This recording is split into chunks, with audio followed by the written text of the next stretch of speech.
Bonjour à tous et bienvenue pour cette deuxième vidéo de notre formation Django.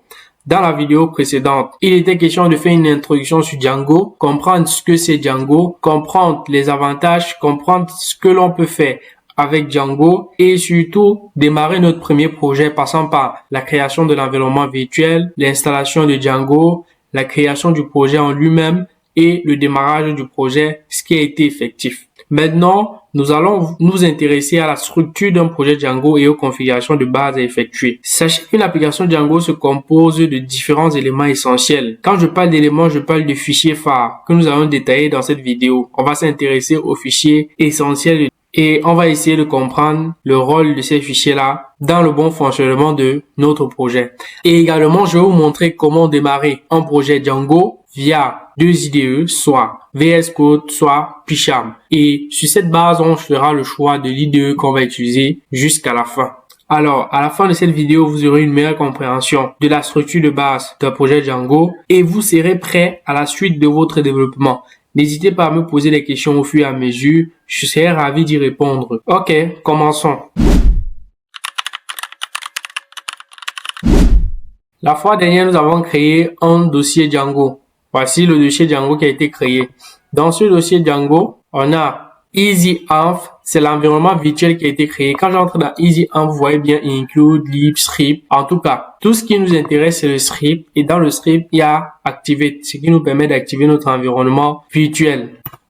Ensuite, dans ce même dossier Django, nous avons notre fichier requirement qui a été créé avec la requête pip freeze requirement.txt. C'est un fichier test. Si j'ouvre mon fichier requirement, j'ai effectivement tout ce qui était installé et les versions jusqu'à présent. Ensuite, l'essentiel même, le projet, notre projet EasyCode. Lorsque je l'ouvre, j'ai un autre dossier qui est appelé projet EasyCode. Déjà, je tiens à préciser, ne modifiez surtout pas le nom de ce dossier parce qu'en fait, ce nom va jusqu'aux configurations. Bon, ce premier nom peut être modifié, mais celui-ci, pas du tout. Ne modifiez surtout pas ce nom. Donc, une fois dans le dossier, vous allez voir, il y a PyCache. En fait, là, ce sont les caches, ça nous intéresse pas. Il y a le fichier init. Le fichier init, c'est le fichier d'initialisation.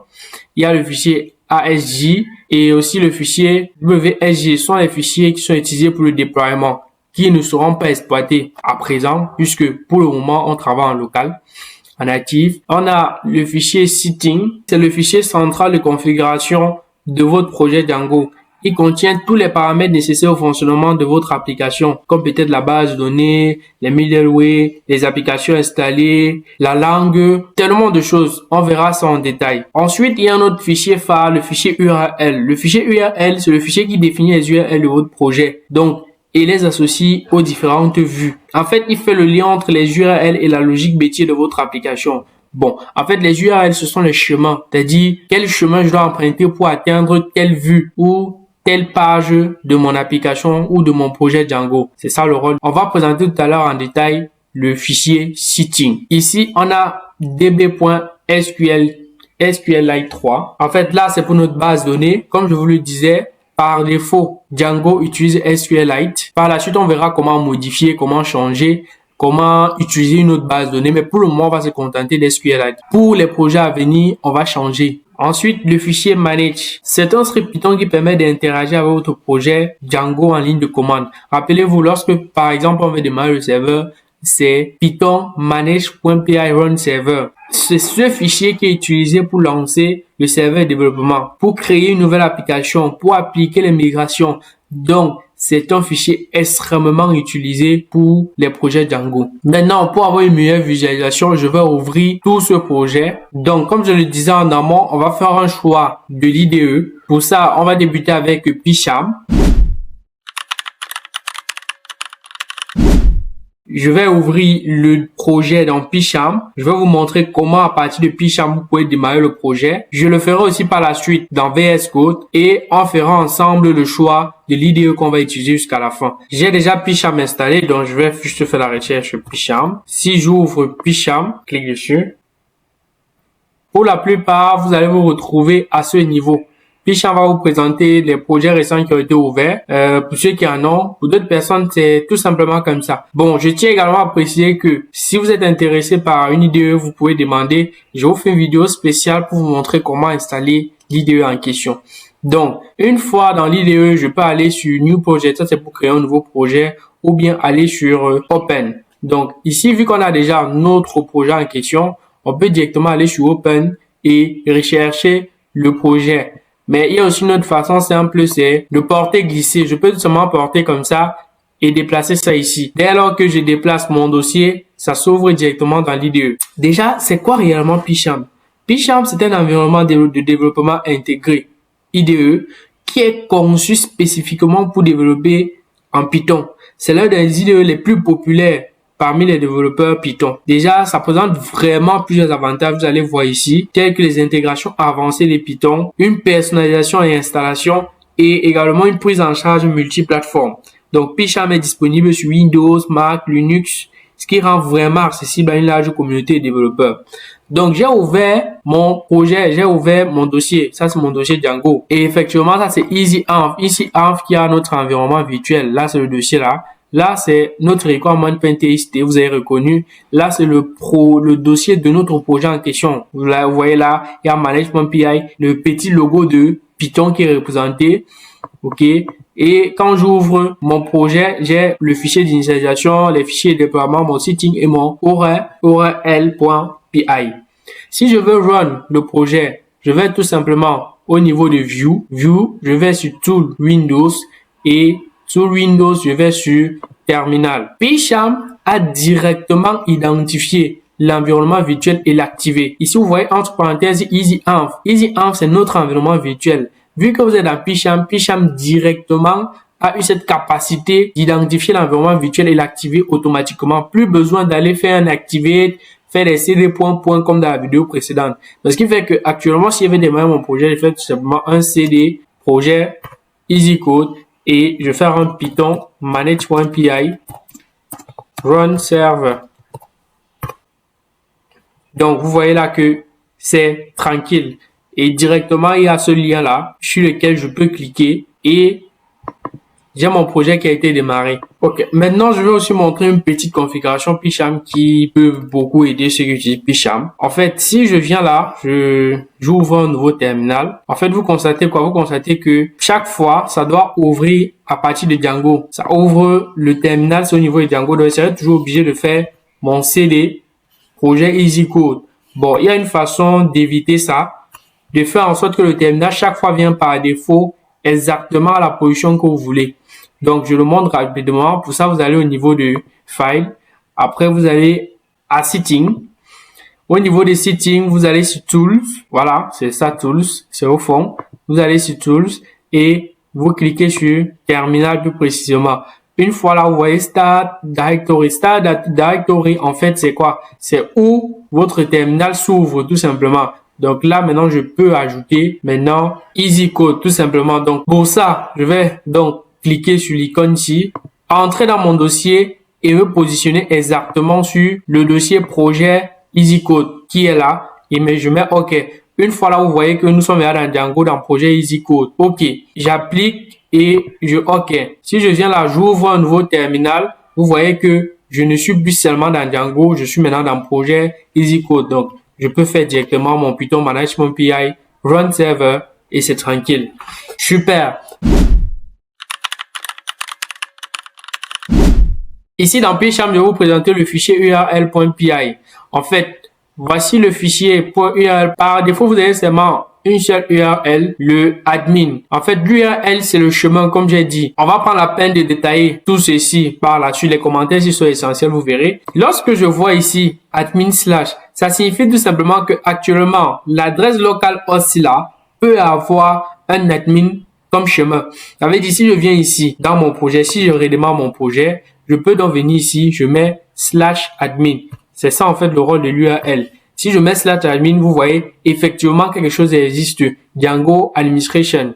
Mais par contre, je ne peux pas mettre autre chose, puisque si je viens là, et je m'amuse à mettre / peut-être Edson, comme ceci, ok? Ça veut me dire page no found. Parce qu'en fait, cette URL n'existe pas. Et puis, directement, on vous propose l'URL qui existe. On vous précise en fait qu'il y a une seule URL qui existe et c'est /admin. Donc, on ne peut mettre que /admin pour le moment. Donc, ce qui fait que pour la suite, pour nos projets, on va donc créer les URL pour des pages spécifiques de notre projet. On peut mettre /home, /accueil pour pouvoir atteindre des pages bien spécifiques. N'oubliez surtout pas d'arrêter le serveur. Pour ça, vous cliquez au niveau du terminal et vous exécutez CTRL-C. Ça, c'est pour arrêter le serveur. Maintenant, on va ouvrir avec VS Code. Pour ouvrir avec VS Code, c'est encore plus facile. Une fois au niveau de notre dossier, je peux faire tout simplement un clic gauche et je passe sur ouvrir avec code. Ça s'ouvre parfaitement. Une autre façon de le faire, je peux faire un double-clic. J'arrive là au niveau du chemin de mon dossier. Je vais taper la requête CMD. Quand je vais taper CMD, l'invite de commande doit s'ouvrir à la position de mon dossier Django. Et là, je peux faire un code point. Si vous faites un code point, vous tapez entrée, VS Code doit s'ouvrir, tout simplement. OK. Visual Studio Code est un éditeur de code source, open source, développé par Microsoft. Déjà, c'est très populaire et ça présente plusieurs caractéristiques. C'est multiplateforme, donc c'est également disponible sur Windows, Mac, Linux. C'est extensible. L'intégration avec des outils de développement. VS Code offre une prise en charge de premier plan pour de nombreux langages de programmation, pas seulement le Python, mais vraiment plusieurs autres langages. VS Code aussi favorise les personnalisations avancées. Vous pouvez vraiment personnaliser, vous pouvez vraiment customiser à votre demande. Et l'un des avantages aussi phares, c'est que VS Code est performant et c'est également léger. Malgré les nombreuses fonctionnalités de VS Code reste relativement léger et performant comparé à d'autres IDE très lourds. D'ailleurs, Pycharm est lourd comparé à VS Code. Et vraiment, je dirais, l'interface utilisateur, l'expérience utilisateur ici est vraiment avancée. C'est vraiment très beau. C'est vraiment agréable, en fait, pour les développeurs en général, facilitant le développement. Donc, si je viens ici, par exemple, dans VS Code, pour pouvoir travailler avec mon projet Django, la première étape, c'est d'aller au niveau de View. Cliquez sur commande palette et une fois sur commande palette, vous allez cliquer sur Python Select Interpreter. Donc, si vous ne voyez pas sur le coup, vous tapez tout simplement Python, et vous allez voir un Select Interpreter quelque part. Donc, vous pouvez aussi avancer dans la recherche, taper Select Interpreter. Lorsque je vais cliquer dessus, on va me présenter les environnements virtuels qui existent dans ma machine. Bon, moi, j'en ai tellement. Et je vais tout simplement sélectionner l'environnement virtuel qui concerne mon projet en question. D'ailleurs, VS Code va vous recommander un environnement virtuel. Généralement, à coup sûr, c'est l'environnement virtuel qu'il vous faut. Donc, je vais sélectionner. Vous voyez là, ça c'est EasyArm Script Python.exe. Donc, je vais cliquer ici. Là, c'est pour sélectionner mon environnement virtuel. Mon environnement virtuel a été sélectionné. Ensuite, je peux donc run mon projet. Pour run, je vais tout simplement sur ce pointier. Et je vais sur Terminal, New Terminal. Dans New Terminal, vous voyez ici, on va vous afficher un message. Python Virtual Environment was successfully activated. Donc, en fait, ça a été effectivement bien activé. Je peux donc rapidement faire un CD projet Easy Code et ensuite, je fais mon Python manage.py run server. Et là, pareil, ça s'exécute. Donc, je peux cliquer et j'ai donc le démarrage de mon projet Django. Magnifique. OK, ici, on va ouvrir notre fichier sitting.py. On va expliquer notre fichier sitting.py. Déjà, rassurez-vous, on va pas tout expliquer, on va pas entrer vraiment dans tous les détails, mais on va expliquer les éléments phares, c'est les éléments qui vont nous intéresser ici. Donc, ici par exemple, secret case, par là c'est la clé pour la mise en production. Debug true signifie quoi? Ça signifie tout simplement que vous voulez que lorsqu'il y a une erreur, l'erreur soit affichée clairement. C'est true, pourquoi? Parce que pour le moment, on travaille en local, mais lorsqu'on va effectuer le déploiement de notre application, on ne pourra pas mettre debug à true parce que en fait, il faudrait pas qu'il y ait une erreur dans votre plateforme et l'erreur s'affiche clairement. C'est comme une ouverture aussi pour le hacking et tout le reste. Alors, host représente tout simplement la liste des autres autorisés à accéder à votre application. Installer app, c'est la liste d'applications Django installées. Lorsqu'on va créer notre application, vous verrez, on viendra ici à la fin ajouter le nom de l'application qu'on a installée. Middleware, on voit ça après. Template permet la configuration des moteurs de template, par exemple Django template ou Jinja 2. Donc, en fait, ça, c'est pour la configuration des templates. En fait, l'architecture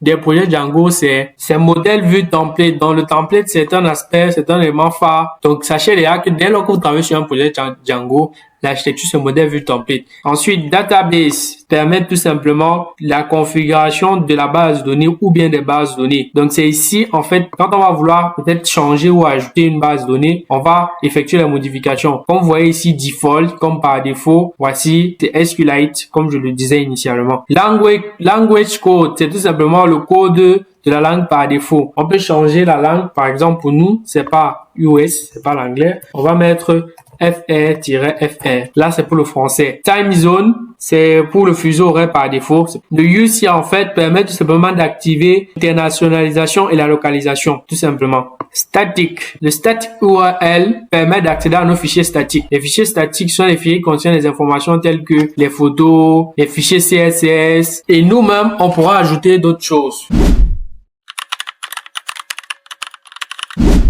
Pour ceux qui vont préférer VS Code, je vais vous inviter à installer des extensions essentielles telles que l'extension Python. Il faut installer l'extension Python. Vous venez tout simplement dans l'extension, vous tapez Python. Vous allez voir ici Python de Microsoft. Vous installez ce Python, vous cliquez juste dessus et vous allez sur Install. Bon, moi j'ai installé. Vous pouvez aussi installer l'autre Python-ci, Python Debugger. C'est également très utilisé. Autre extension que vous demande d'installer, c'est l'extension Django. Bon, déjà, vous allez voir plusieurs extensions, mais je veux vous recommander d'installer l'extension de Baptiste, cette extension. Vous l'installez. Vous pouvez installer aussi Jinja, PowerRoid. Voilà, vous l'installez aussi. C'est très utilisé. En fait, ça permet d'ajouter une prise en charge des fichiers template Jinja, utilisés par défaut dans Django. Maintenant, vous pouvez aussi installer Django Template. Voici Django Template qui va permettre d'améliorer la prise en charge des fichiers template Django, proposant aussi l'autocompilation, de la navigation et de la validation pour le langage de template Django. On peut aussi installer SQLite, voilà. Allez ici, voilà, vous installez l'autre SQLite là. Ça sera utile par la suite pour permettre de visualiser et explorer les bases de données SQLite qui seront utilisées par Django. Et voilà, ça sera tout pour le moment. Il y aura d'autres choses à installer, mais c'est le plus important. Donc, allez-y, installez. Ça, c'est pour ceux qui jugent mieux utiliser VS Code.